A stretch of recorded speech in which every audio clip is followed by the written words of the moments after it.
Espy Run is a tributary to the Nanticoke Creek watershed, which eventually makes its way down the Susquehanna River. It's a prime example of the environmental impacts that former coal mining had on our area. Strip mining started around the mid-1940s, and if we look at some aerials from that time, you can see a lot of this area here was just big open pits. So if you came out here, you would have seen a lot of large black culm banks. It would have been a very barren land, very black land. Espy Run at one point was basically redirected into a strip pit and essentially just flowing down into the subsurface mine pools. Now, where all that water wound up is eventually lower down in the watershed.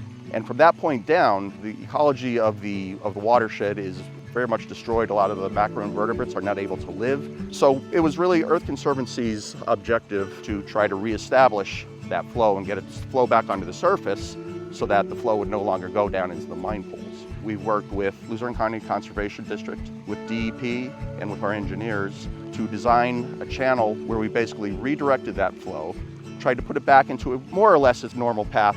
We've constructed over 6,000 linear feet of new channel to reestablish that stream flow.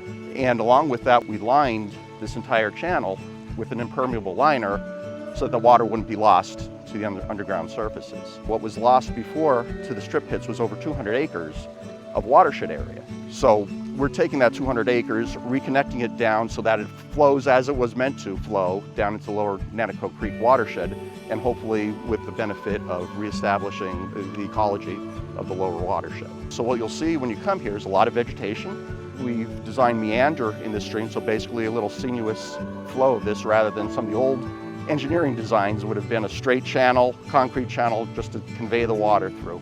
Part of the design was also to reestablish a riparian buffer along Espy Run, where we've actually planted over 1,500 different varieties of trees. And another big part of this is that we're taking this entire watershed above us. So over 1,400 acres of land will be conveying over to DCNR to become part of the Pinchot State Forest, which will basically preserve all of that land for future conservation. It was part of Earth Conservancy's goal to reestablish this area, not only for the ecological purposes, but part of the site now is utilized for commercial development as well, which is something that was sorely needed after the coal industries had left this area. We're located in an area that's very good for e-commerce and for warehousing.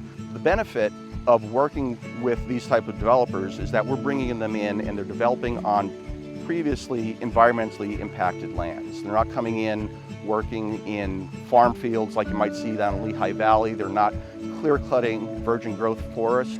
They're coming in working on a site that was previously very heavily impacted with mining. So the environmental impacts of bringing in these types of commercial facilities is much less than you'd see in some other areas. Earth Conservancy has been very successful in these projects, but the success is only based on the partnerships that we develop.